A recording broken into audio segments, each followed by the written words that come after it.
Have you ever looked in the mirror and wondered if the changes in your body, especially those extra pounds, might mean something deeper?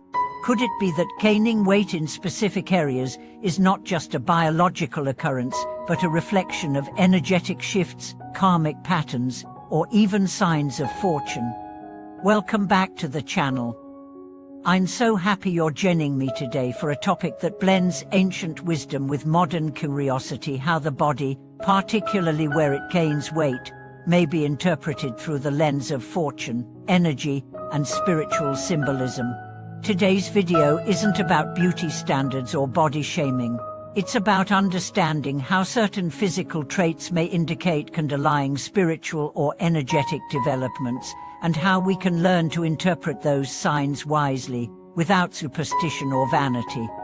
Across many Eastern traditions, particularly in Chinese physiognomy and spiritual folk wisdom, it's believed that different parts of the body correspond to different kinds of luck. The shape, fullness, or plumpness of certain areas isn't always seen as undesirable.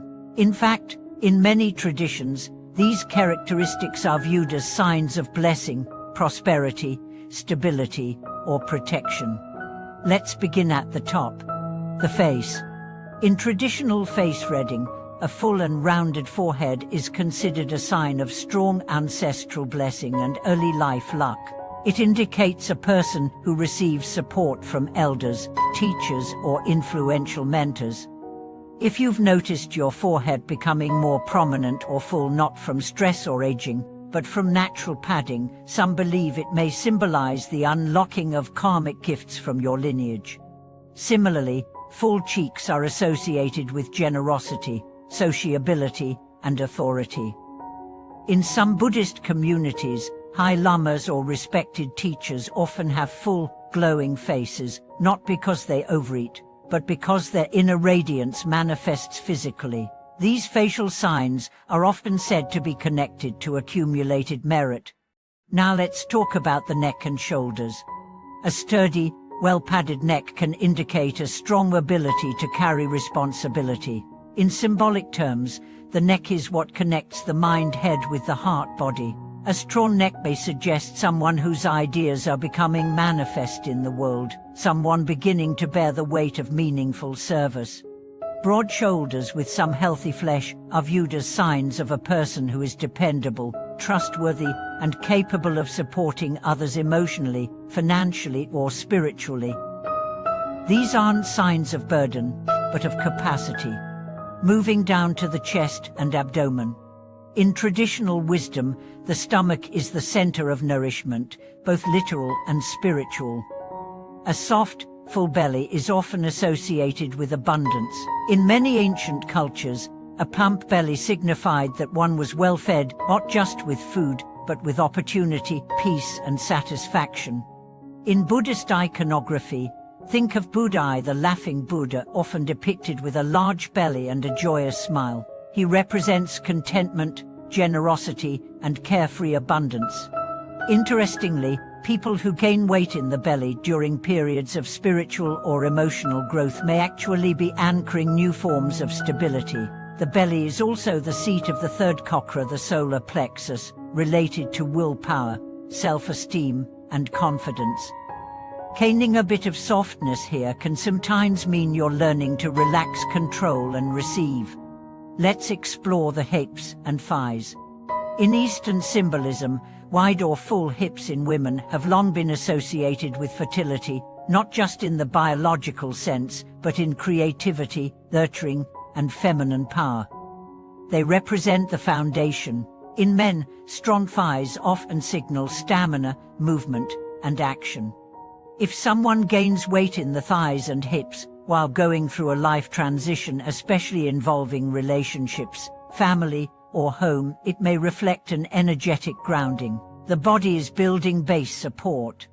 It's saying, I am ready to root. And then, the arms.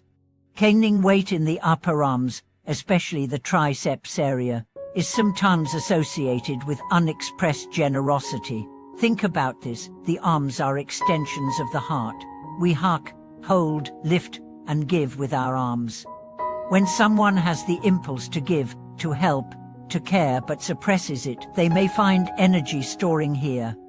By contrast, if the arms become stronger and fuller due to increased nurturing or caregiving roles, that fullness might not be about indulgence, it might be about love embodied. The back is another intriguing area. In energetic medicine, the back represents support, how much we feel supported, and how much support we carry. Caning mass in the upper back may reflect burdens, emotional or karmic, but it may also mean you are becoming strong enough to carry what once overwhelmed you. The back is also associated with ancestral karma. Extra weight here might signal you are processing generational patterns. Then there's the lower back and glutes. In folk wisdom, full glutes are seen as lucky. In some cultures, it's believed they represent stored wealth. A person with full hips and glutes is often described as having a strong 12th palace. It's not about vanity, it's about symbolic storage. These areas represent resources, what we hold, protect, and share. What about the hands and feet? Though they're not primary sites of weight gain, puffiness or fullness in the hands may suggest readiness to work or give. In reflexology, the hands represent control over destiny. The feet represent grounding, stability, and direction. Heavier legs or feet might suggest a karmic pull to stay grounded, to slow down, or to walk one's talk. But now, before we misinterpret all this, it's important to say that not all weight gain is a sign of fortune. Sometimes, it reflects unresolved emotions, imbalance, or spiritual neglect. But sometimes, the body changes because the energy inside is changing. If your life is shifting, if your role in the family, community, or spiritual path is evolving, your body may respond. If you're holding more space for others, your physical space may expand. If you're developing deeper compassion, your heart may manifest it in the softness of your form. If you're absorbing grief, trauma, or ancestral pain, the body may store it not as punishment, but as protection. So instead of rushing to judge your body, ask it, what are you trying to tell me? Where am I growing energetically? What am I holding for others? How am I anchoring my next chapter? This inquiry turns weight gain from shame into wisdom, from resistance into reverence. And here's something deeper: when we stop seeing our bodies as problems and start seeing them as messages, we transform our relationship with them. We stop punishing. We start listening. We stop fighting. We start honoring. The body becomes our Dharma teacher. Its changes are not random. They are reflections. And when we approach them with mindfulness and curiosity, we find guidance, grace, and even gratitude. Thank you for staying with me through this holistic exploration of the body's wisdom. If this message resonated with you, I'd love to hear your thoughts. Have you ever noticed meaningful changes in your body during major life transitions? How do you view weight gain through a spiritual lens? Please like this video, subscribe to the channel, and share this with anyone who might need to hear that their body is not broken, it's beautiful, wise, and alive. Until next time, may your body be your ally, your teacher, and your sacred home. Thank you for watching this video.